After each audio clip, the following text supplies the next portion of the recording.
Saint-Esprit.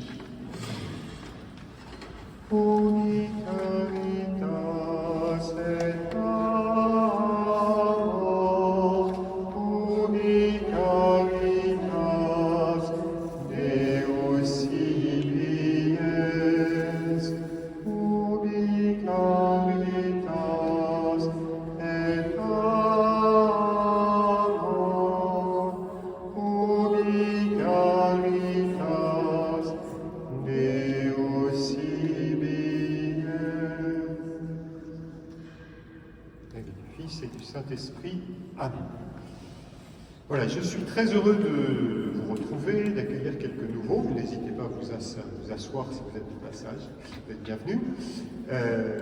C'est l'exercice que je fais là, et qui je pense se fait dans de nombreuses paroisses. Vous savez, je reviens souvent sur le Concile de Vatican II, et c'est important parce que l'Église a voulu, au moment du Concile, recueillir le fruit de toute une réflexion sur la liturgie. Et quand je vous disais ce matin qu'un des aspects marquants de la liturgie rénovée par le Concile de Vatican II, un des aspects marquants, c'est bien sûr la participation des fidèles, par les chants, par l'acte de foi que nous faisons, par l'écoute de la parole, mais aussi par le fait que les fidèles puissent comprendre les rites, qu'il y ait un enseignement. Alors ça avait commencé bien avant le Concile. Vous avez des missels qui datent du début du XXe siècle, des dons Lefebvre, ça dit peut-être quelque chose à certains d'entre vous. C'est une mine, c'est un trésor, on apprend beaucoup de choses. C'était don Gaspard Lefebvre qui avait publié ce missel, petit missel portable pour les fidèles, avec une explication des rites liturgiques, avec l'idée que la liturgie peut nourrir la prière et la vie des fidèles. Que c'est pas uniquement, c'est très bien, il faut lire le chapelet, enfin il y a le chapelet, il y a des dévotions, il y a des prières, tout ça est très utile, mais il n'y a rien de plus riche que de comprendre la liturgie. Et encore une fois, Vatican II a recueilli l'héritage de ce siècle, depuis le milieu du XIXe siècle, de volonté de la part, d'abord c'est les bénédictins, puis ensuite c'était les prêtres dans les paroisses, et puis de diffuser tout ce trésor inouï de la liturgie de l'Église depuis 2 millénaires. Alors je me prête volontiers à cet exercice. Deuxième chose marquante, un peu en préalable, avant d'entrer dans le vif du sujet, c'est que, en reprenant mes notes, je me disais, eh bien voilà des choses que j'ai déjà dit les autres années, comme ce matin, ceux qui étaient là l'an passé, il y a 2 ans, 3 ans, il y a un peu de répétition. Pourquoi? Parce que, d'abord, c'est normal, on parle à peu près de la même chose. Et ensuite, la liturgie est comme un réceptacle à la fois toute la réflexion sur la Bible, toute la vie spirituelle, tout l'héritage d'Israël. J'avais fait une année sur la Semaine Sainte à la lumière des grandes institutions d'Israël. Voilà. Évidemment, on retrouve dans la liturgie tout ce qui concerne les événements de la vie du Christ. Tous les événements dont j'ai pu vous parler à travers des thèmes qui étaient un peu partiels, on peut dire que la liturgie recueille, un peu comme un calice, tous ces enseignements. Donc, obligatoirement, vous réentendrez des choses que vous avez déjà entendues, mais bon, si vous êtes là, c'est que vous êtes prêts à vivre l'aventure, et ça fait toujours du bien de se replonger dans tout ce trésor de l'Église. Alors, ce matin, voilà, j'ai 3 points à aborder, et vous verrez de taille inégale. Il y a le Triduum pascal, quelques mots, l'office des ténèbres, encore moins, et ensuite le jeudi saint au soir, avec les célébrations, et là, ça fait les 4/5 de notre soirée. Ce sont des chapitres de taille très inégale. Ce matin, je vais vous parler de la Semaine Sainte. J'ai dit un mot sur le Triduum pascal. Eh bien, voyez-vous, ce soir, je commence en disant quelques mots sur le Triduum pascal. Nous entrons véritablement dans le Triduum pascal le soir du jeudi saint. On a étendu au jeudi matin, parce que ça fait bizarre d'avoir une journée coupée en 2, mais le Triduum pascal, c'est vraiment ce soir. Comme je vous le disais, c'est avec cette messe que je vais expliquer tout à l'heure, qui commence, qui s'ouvre et qui ne se terminera d'une certaine manière que dans la nuit de samedi à dimanche. Le Triduum, c'est véritablement le sommet de l'année liturgique qui nous permet de revivre tous les moments de la passion de Jésus, heure par heure, instant par instant. C'est un exercice tout à fait extraordinaire. Je me réfère à un auteur que vous entendez souvent citer, qui s'appelle le cardinal de Bérulle. Voilà, il y en a qui connaissent le cardinal de Bérulle. C'est un nom qui n'est pas très habituel. Voilà. Il a écrit des textes qui sont pas toujours absolument magnifiques. C'est une langue superbe. Mais vous savez, c'est la langue du XVIIe siècle, assez grandiose. Voilà. Alors quand on n'est pas habitué, on dit oh, quelles élévations, voilà. Et alors, c'est d'une beauté incroyable. Alors on dit que c'était vraiment l'apôtre du Verbe incarné. Il s'est beaucoup médité sur le fait que le Verbe s'est fait chair. Et je me souviens, quand on m'avait présenté le cardinal de Bérulle, on me disait, ben voilà, un prêtre qui en parlait, il disait, Bérulle, il contemple tous les aspects de la vie de Jésus, les premiers pas de Jésus sur la terre, voilà. Et je me souviens, le prêtre nous avait dit, le premier yaourt de Jésus, alors on imagine le petit Jésus, eh bien Bérulle est capable de voir quelque chose de très grand, de très beau, à travers les gestes les plus simples de l'humanité de Jésus. Une humanité qui est comme saturée, imbibée de vie divine, de charité divine, d'esprit divin, d'adoration vers son Père. Même quand il prend son petit yaourt. Imaginez, voilà. Je vous l'avais dit aussi l'an passé, je me souviens, il a écrit une vie de Jésus extraordinaire, qui commence avec l'Annonciation et qui se fait 250 pages à peu près, et elle se termine, tenez-vous bien, Jésus n'est toujours pas né. Tellement il avance pas à pas. Il dit c'est extraordinaire ce qui se passe dans le sein de Marie. Voilà. Alors, cette petite présentation de Bérulle, eh bien, cela vaut particulièrement pour les jours saints. Ce qu'il appelle les états et mystères de Jésus, ça veut dire quoi? Ça veut dire que quand Jésus a posé un acte, il l'a posé avec une telle union avec son Père que nous pouvons prendre appui sur n'importe quel aspect de la vie de Jésus, et c'est comme un tremplin vers la vie de Dieu, vers la charité de Dieu. Vous voyez? Et l'Église s'est beaucoup nourrie de ça, tous les mystères de la vie de Jésus, les actes les plus simples. On le voit d'ailleurs, les évangiles nous rapportent les mystères de la vie de Jésus, quand Jésus va prendre son repas avec Marthe, Marie et Lazare, quand Jésus monte dans la barque, quand Jésus, je ne sais pas quoi, on peut évoquer toutes sortes de choses, quand il est monté sur son petit âne pour rentrer à Jérusalem, au lieu de dire, bon, ok, il est monté sur un âne, c'est quand même pas l'essentiel. L'essentiel, c'est quand il va donner un message. J'aime pas beaucoup quand on dit l'Évangile nous donne un message. Le message, c'est Jésus lui-même, c'est Jésus, c'est sa vie, c'est son existence.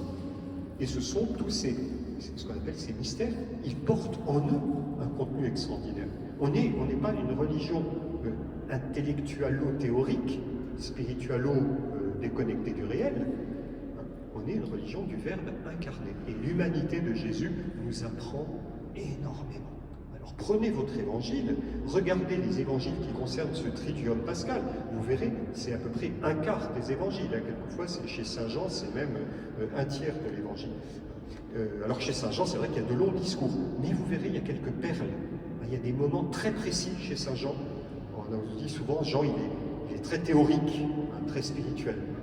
Et en réalité, chez Saint Jean, vous avez des détails géographiques, chronologiques, qu'on n'a pas chez les autres. Des détails très importants. Vous pouvez méditer sur, voilà, tel aspect de Saint Jean. Voilà. Saint Jean, c'est celui qui nous dit que Jésus prend lui-même sa croix. Alors quand on lit les autres, on a l'impression que c'est Simon de Cyrène. Puis on découvre chez Saint Jean qu'il y a Jean, le jeune apôtre, qui va se poser contre le sein de Jésus, contre le côté de Jésus. Voilà. On va apprendre chez Saint Jean qu'on ligote les mains de Jésus au moment de l'amener chez le grand prêtre. On apprend, vous voyez, des quantités de petits détails très concrets.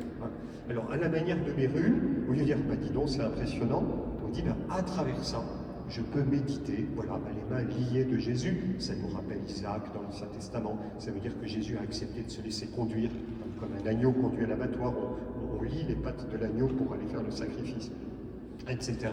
Voilà. Et là, on peut méditer sur cet amour immense qu'il nous a montré. tant d'amour contenu dans une humanité si simple. Saint Bernard qui disait « Mon Dieu, qui vous a fait si petit ?» en contemplant Jésus dans la crèche. Et la réponse était l'amour. Qu'est-ce qui vous a fait si petit? C'est l'amour. Voilà. Dans chaque acte de Jésus, il y a cet amour extraordinaire qui s'est, comme je le disais ce matin, il s'est anéanti pour se mettre vraiment à notre portée. Et pour que notre propre humanité soit pleine de Dieu. Je me réfère à un disciple de Béru, que j'aime beaucoup également. Voilà, je sais que parmi nous, il y en a une qui le connaît bien, c'est Saint Jean-Eudes. Est-ce qu'il y en a qui connaissent Saint Jean-Eudes? Voilà, quelques-uns connaissent Saint Jean-Eudes. Voilà. Pardon? Ah, c'est pas moi qui le dis. En tout cas, c'est l'apôtre du cœur, il a cette très belle expression. Il dit, voilà, le cœur de Jésus vient battre dans notre cœur. Moi, j'aime bien cette image. J'ai mon cœur, qui est plus ou moins grand. Eh bien, le cœur de Jésus se fait tout petit pour y battre et m'apprendre à battre au rythme du cœur de Dieu. C'est très beau. Voilà. C'est un disciple de Béru. C'est un disciple de Béru. Voilà, le cœur de Jésus. Voilà. Alors, finalement, le triduum pascal, je vous ai dit des choses. Voilà. Je vais lire un petit texte de saint Augustin, une exhortation pour ce triduum pascal. Je cite, c'est dans les lettres, la lettre 55, Epistola 55. À présent, considère avec attention les 3 saints jours de la crucifixion, de la sépulture et de la résurrection du Seigneur. De ces 3 mystères, nous accomplissons dans la vie présente ce dont la croix est le symbole, alors que nous accomplissons au moyen de la foi et de l'espérance ce dont la sépulture et la résurrection sont le symbole. Voilà. Nous accomplissons dans la vie présente ce que Jésus accomplit. Voyons, c'était du Saint Jean-Eudes déjà, c'est-à-dire aujourd'hui nous pouvons vivre dans cette union avec Jésus, et ce que Jésus a vécu sur la croix, eh bien nous allons essayer d'y appliquer notre âme, de laisser le cœur de Jésus venir battre en nous, cette divine humanité qui vient nous habiter. Voilà, un petit mot sur les offices des ténèbres. Alors, ce terme est un peu impressionnant, office des ténèbres, c'est un peu sombre, évidemment, par définition. Vous me direz que les 3 jours saints, tout n'est pas très joyeux. Il faut admettre que dans la vie chrétienne, on n'est pas uniquement, souvent on dit, un chrétien triste et n'est pas un vrai chrétien, je crois qu'il y a plein d'expressions. Je pense aux gens, quelquefois, qui portent des souffrances et des douleurs. Moi, je suis un peu méfiant sur le discours « il faut être joyeux, il faut être joyeux ». On a le droit, quelquefois, d'être triste. Jésus l'a été, on l'a rappelé avec Lazare.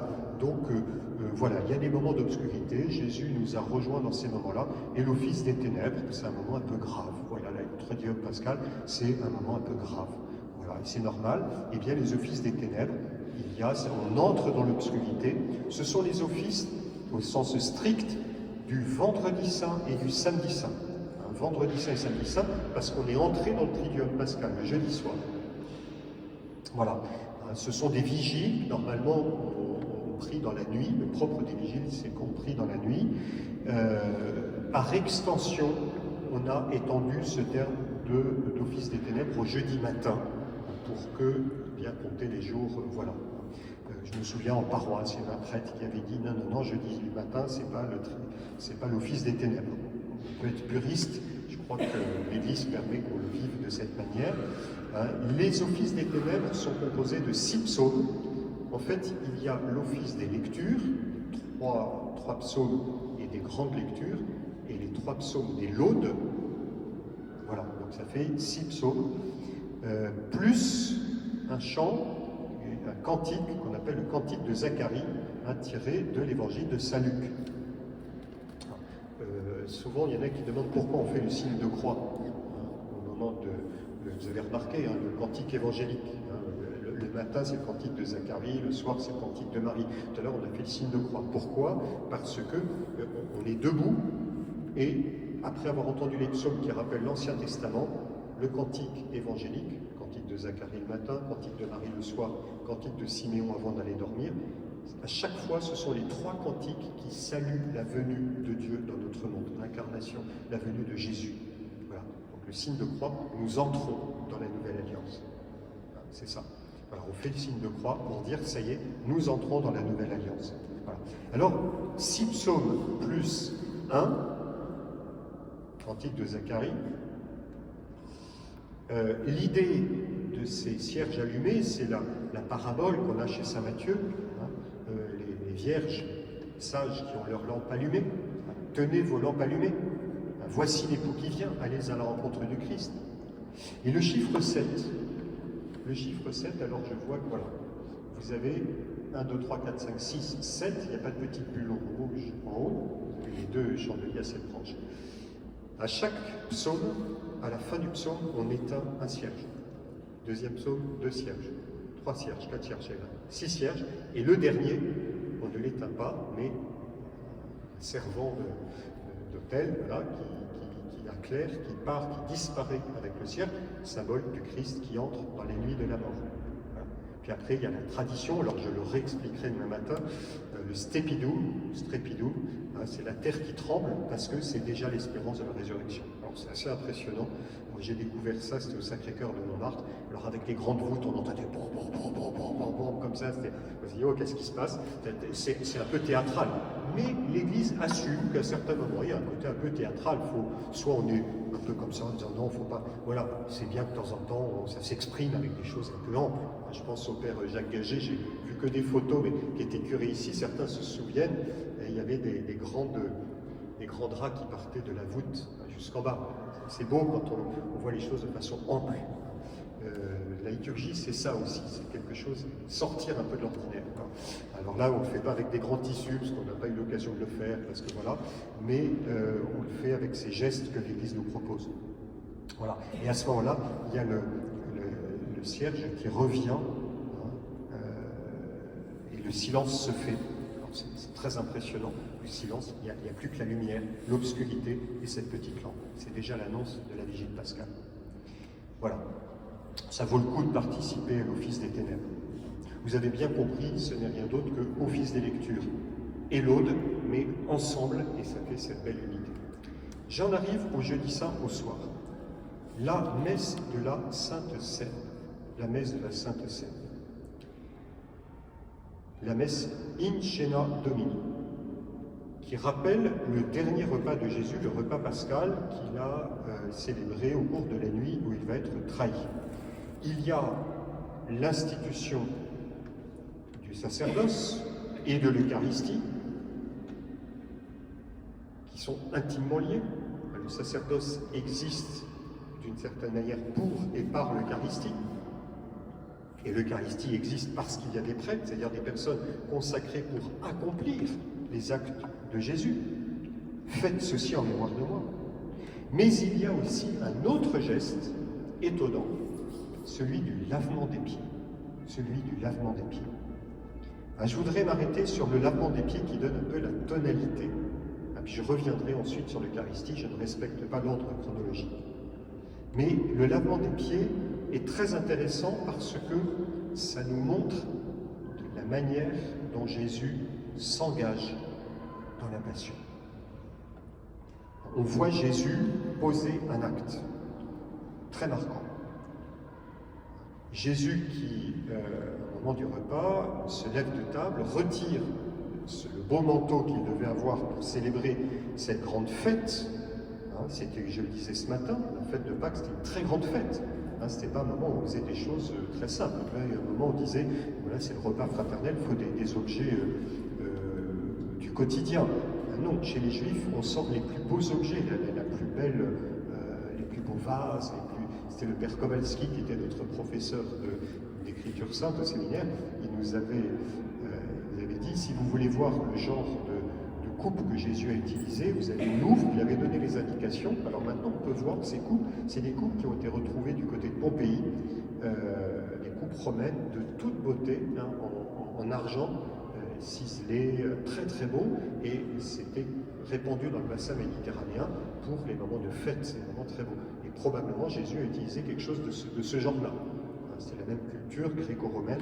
Voilà. Donc il ne faut pas imaginer un truc que, évidemment, Jésus a participé à des repas du quotidien et tout, mais la Sainte Seine, c'est la commémoration de la libération d'Égypte, c'est la grande fête chez les Juifs, et Jésus a institué l'Eucharistie en reprenant ce rite juif, hein, avec des modifications, mais vraiment dans la continuité.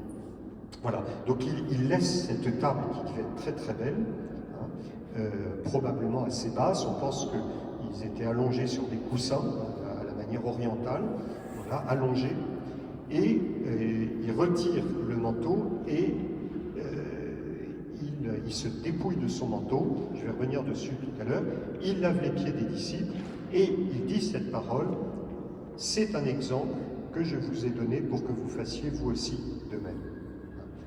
C'est un exemple. Quand Jésus dit ça, il faut bien se souvenir que le lavement des pieds, laver les pieds en Orient où la terre est sèche et on avait les pieds sales, on accueillait quelqu'un en lui lavant les pieds, c'était un travail d'esclave. S'il n'y avait pas d'esclaves, il y avait des textes anciens qui montrent que s'il n'y a pas d'esclaves, et bien dans ce cas-là, on ne va pas s'abaisser à le faire. Quoi. Voilà, et justement, je crois des exemples de maîtres qui ont accepté de le faire. Voilà. De ce geste du lavement des pieds, qui est véritablement un geste d'hospitalité, un geste aussi d'humilité, il y a deux significations. Deux significations, les deux sont importantes. Il n'y en a pas une qui chasse l'autre. Je dis ça, c'est très important parce que ça, pour vous aider à comprendre ce qui se passe dans le mystère pascal. Le plus évident, alors je passerai rapidement, mais parce qu'on y est plus habitué, il est évidemment central, c'est une manière pour Jésus de souligner l'importance de l'amour fraternel. Je vous donne un commandement nouveau, aimez-vous les uns les autres comme je vous ai aimé. Je vous donne un commandement nouveau, aimez-vous les uns les autres comme je vous ai aimé. Évidemment, c'est tellement important que l'Église en a même fait une sorte de rite. Certains se sont posé la question pourquoi on n'en a pas fait un sacrement. On a presque pu faire de ce sacrement de la charité. Hein.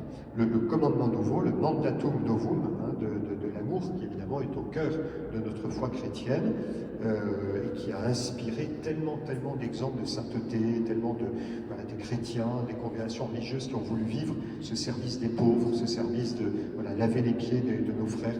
Évidemment, ça reste absolument central.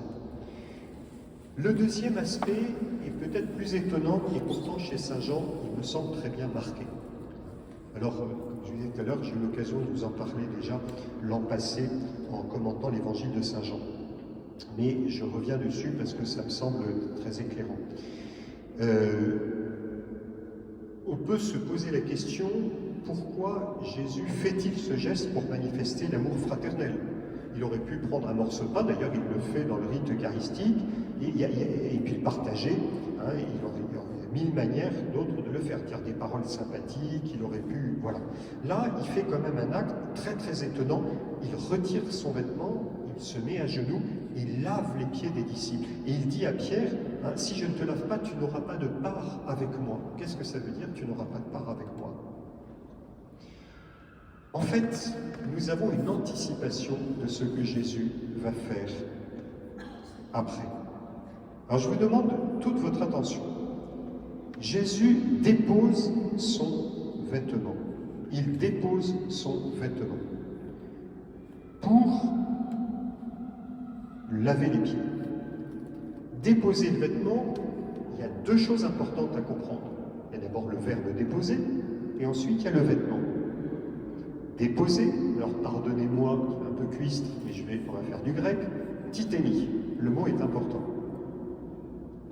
Il retire son vêtement, en fait il le dépose. Peu de temps avant, Jésus avait dit une chose très importante.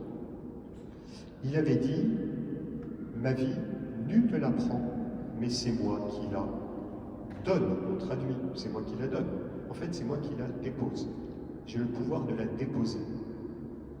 Jésus manifeste sa liberté. C'est librement que je dépose ma vie. Personne ne prend ma vie, mais je la dépose. Première chose. Deuxième chose, et là tout s'éclaire, le vêtement dans la Bible, c'est le symbole de la personne. Ça représente la personne. Pour nous, le vêtement, c'est l'extérieur. Dans la Bible, le vêtement, ça symbolise la personne. Adam et Ève, quand ils ont péché, Dieu leur fabrique un vêtement pour qu'ils retrouvent leur dignité. Joseph, pour faire croire qu'il est mort, ses frères vont montrer un vêtement plein du sang d'un bouc qu'ils ont voulez, ils vont montrer au papa. Et le père se dit, mon fils est mort parce qu'il voit le vêtement. Élie qui monte au ciel, il donne son manteau à Élisée. Élisée va enrouler le manteau d'Élie, va frapper les eaux vont se séparer. Il dit, la puissance d'Élie est présente dans ce manteau. On peut multiplier les exemples. Jusqu'à Jésus sur la croix qui va être dépouillé de son manteau. Et saint Paul qui dira, vous tous baptisés dans le Christ, vous avez revêtu le Christ. Vous êtes dans le Christ. Donc Jésus qui dépose, qui donne, qui se dépouille, qui dépose son vêtement, vous avez compris la signification. Jésus se dépouille de lui-même. Jésus se dépouille de lui-même pour laver les pieds des disciples. Voyez, pour qu'ils aient la vie. C'est vraiment une référence à ce qu'il disait juste avant, ma vie, nul ne la prend, mais c'est moi qui la donne. Ce sera très important parce qu'au moment de la passion, quand on va ligoter Jésus, quand on va le conduire sur la croix, est-ce que Jésus est passif? Il se laisse conduire passivement? Ou est-ce qu'il veut se donner? Quand on a compris que Jésus dit « ma vie, personne ne la prend, mais c'est moi qui la donne », même quand il paraît le plus passif, en fait, c'est librement qu'il donne sa vie. Il se dépouille de lui-même. Le vocabulaire de saint Jean est très très précis. Jésus dépose son vêtement comme il va donner sa vie, librement, par amour. Et c'est fondamental. Pourquoi? Parce que ce qui nous sauve, c'est que Jésus se donne librement. Un homme qui est écrasé par la souffrance, ça ne sauve pas. Il y a beaucoup de personnes aujourd'hui qui sont écrasées par la souffrance. Mais que Jésus ait fait de cette souffrance un chemin où il va librement se donner, librement aimer, librement donner sa vie, nous retrouvons la vraie liberté, qui est celle d'aimer. Voilà. Alors c'est intéressant parce que saint Jean, dans son évangile, est-ce que vous vous souvenez de l'endroit où il y a l'institution de l'Eucharistie chez saint Jean? C'est quel chapitre? Allez, un petit piège. Il est gros le piège.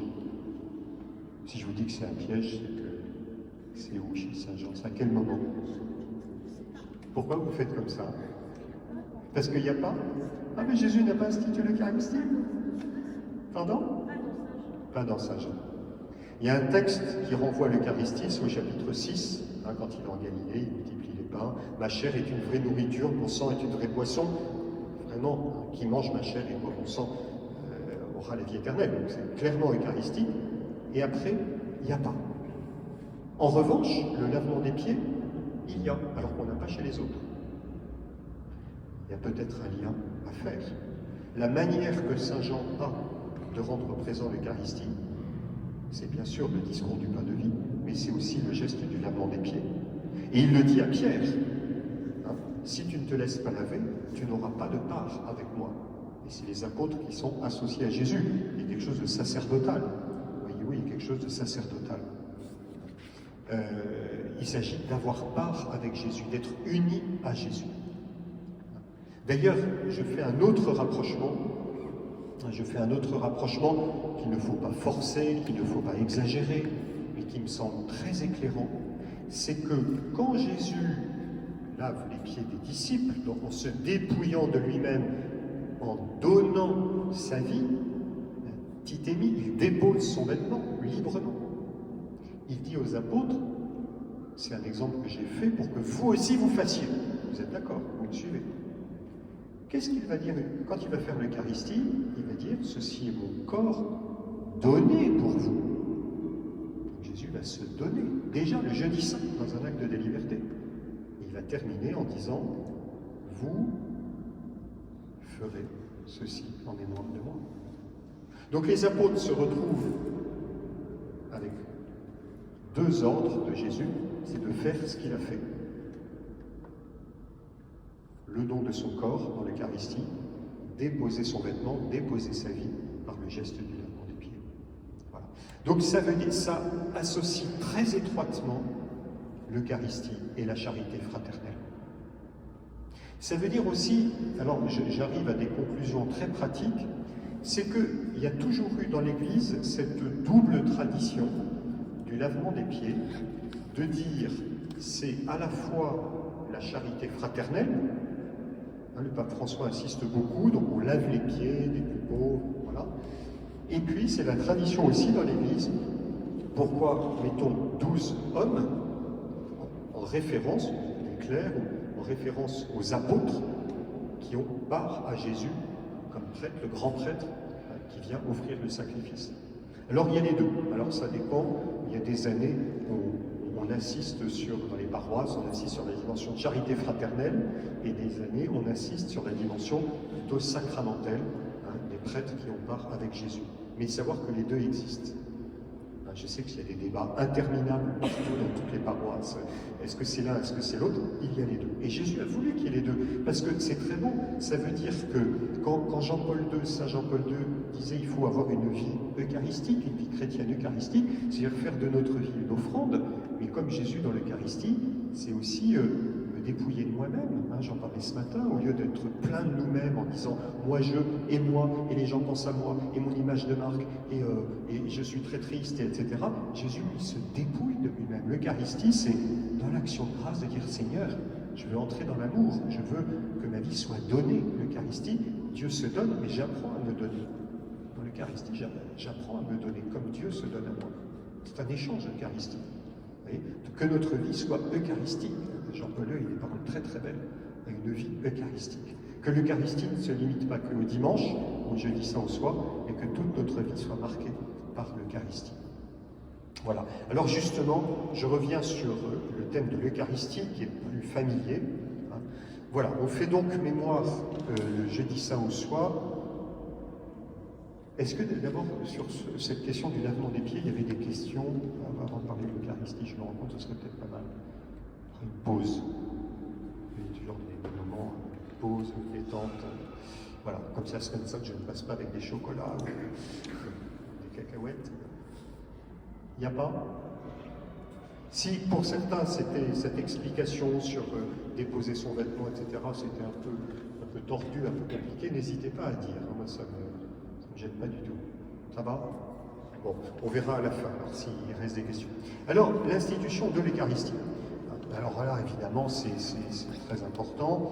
La Sainte Seine où Jésus a offert sa vie. On peut dire, et c'est pas tout à fait vrai, donc on ne le dit pas trop, on dit c'est la première messe.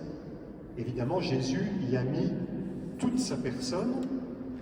Pourquoi ce n'est pas vraiment la première messe? C'est que la messe, ça ne rappelle pas que le jeudi saint, la messe, ça rappelle aussi le vendredi saint, le samedi saint, le jour de Pâques. C'est pour ça que j'ai jamais été très pour qu'on fasse les premières communions le jeudi saint. Évidemment, c'est l'institution de l'Eucharistie, mais en réalité, quand on célèbre la messe, on rappelle la mort et la résurrection de Jésus. Donc la messe, c'est la célébration du Christ ressuscité.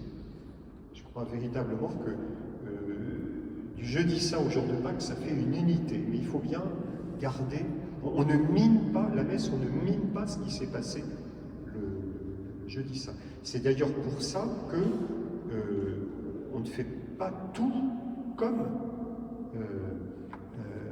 comme Jésus a fait. C'est vraiment très très important. De même que Jésus a montré quelques différences avec les rites juifs. D'abord, on ne parle pas d'agneau, alors que l'agneau pascal est au centre, normalement, du repas de Pâques. Les évangélistes ne disent pas que Jésus a mangé l'agneau, ils disent qu'il a mangé le pain, qu'il a partagé le pain. Sous-entendant que l'agneau, c'est le Christ, et ça, Saint Jean insiste beaucoup dessus. Jésus est lui-même l'agneau pascal. Voilà.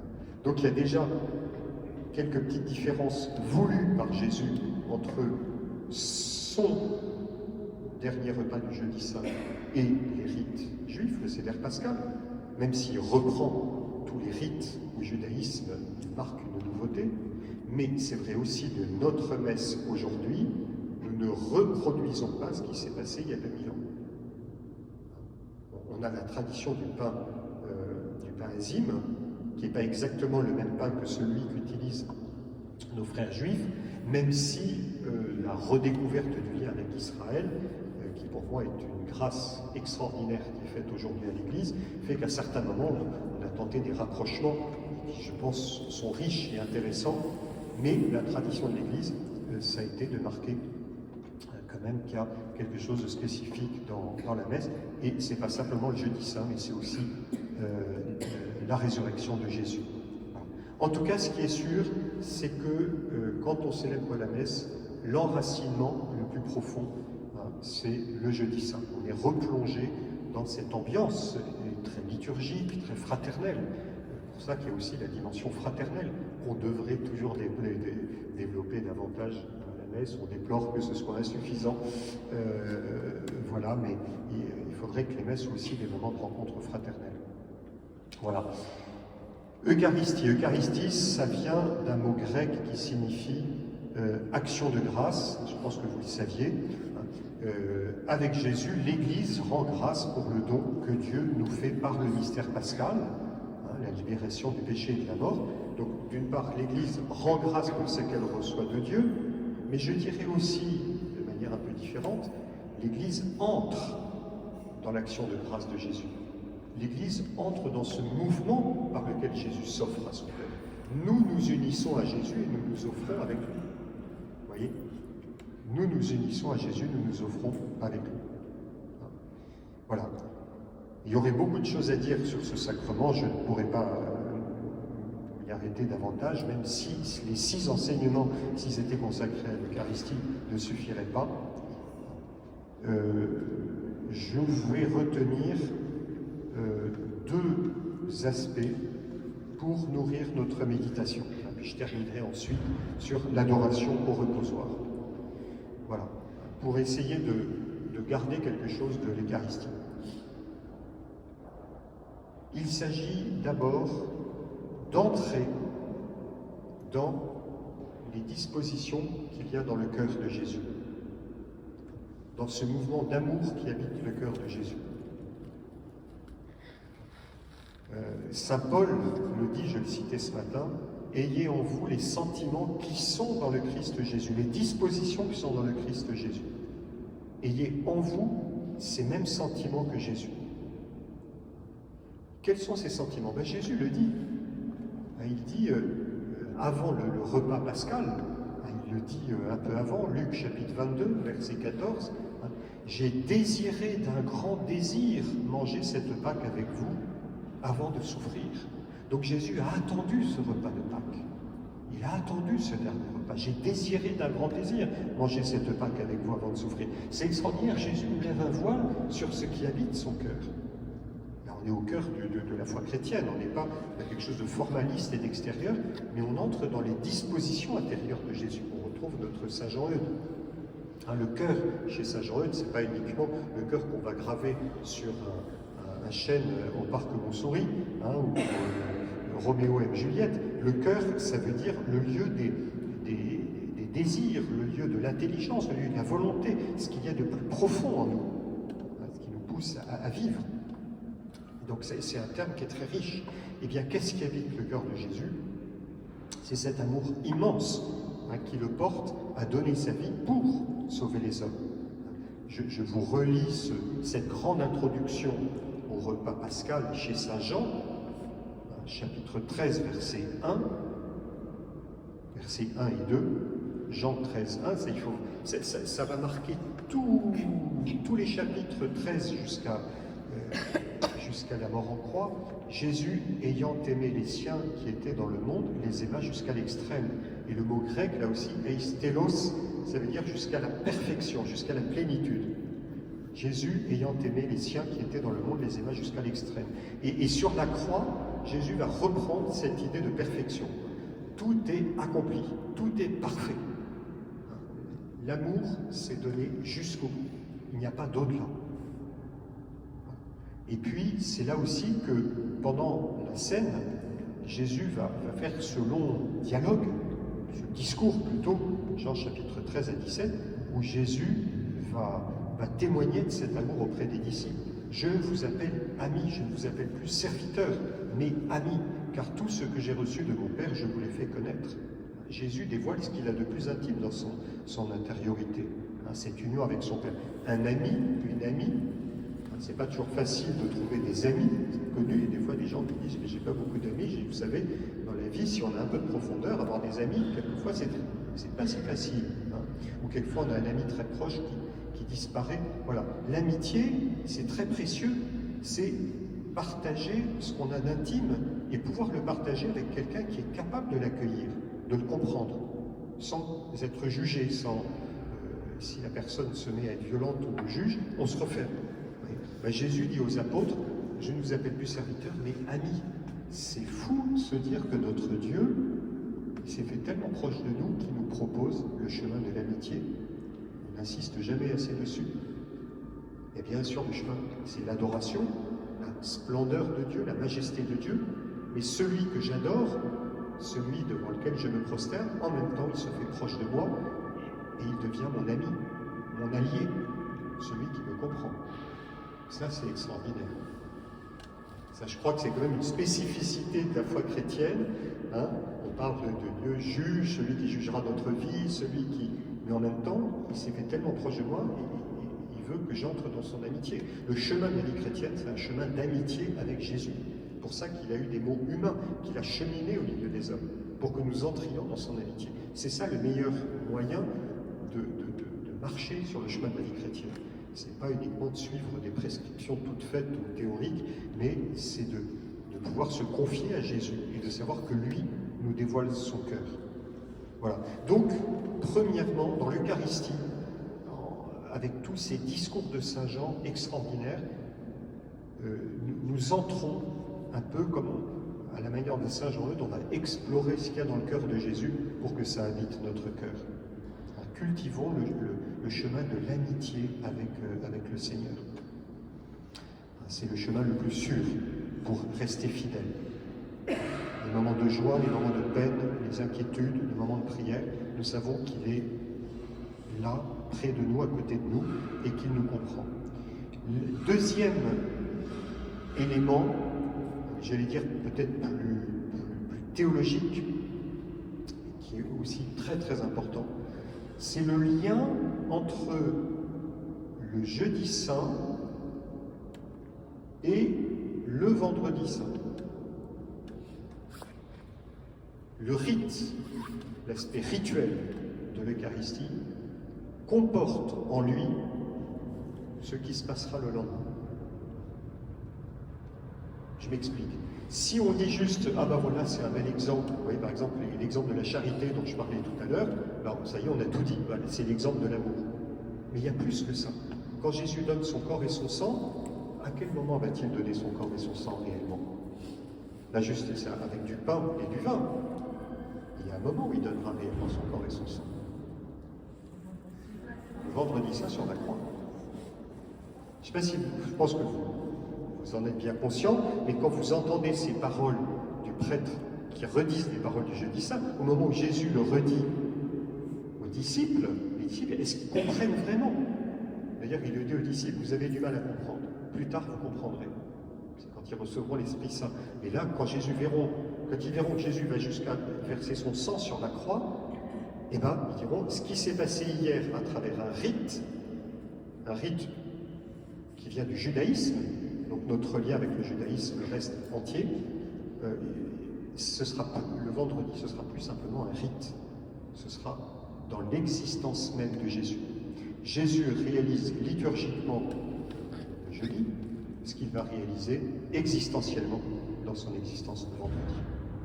On peut dire que le rite, c'est un peu comme un petit wagon, des rails qui portent en eux un contenu, et ce contenu, c'est ce que Jésus accomplit le vendredi saint. Le corps, et alors dire ceci est mon corps, n'hésitez pas à vous asseoir, dire ceci est mon corps, ceci est mon sang, c'est aussi l'annonce de la mort, parce que le corps et le sang ne sont séparés que quand il y a une blessure violente. Donc Jésus annonce aussi, au moment où il dit ceci est mon corps, ceci est mon sang, c'est l'annonce de sa mort.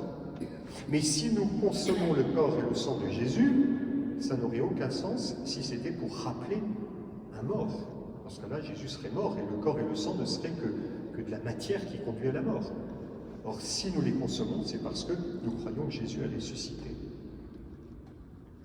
La célébration de l'Eucharistie porte en elle déjà, le jeudi saint porte en lui-même ce qui se passera le vendredi saint, la mort sur la croix, mais ne s'explique que parce qu'il y a la résurrection. S'il n'y a pas la résurrection, on ne fait que commémorer un mort,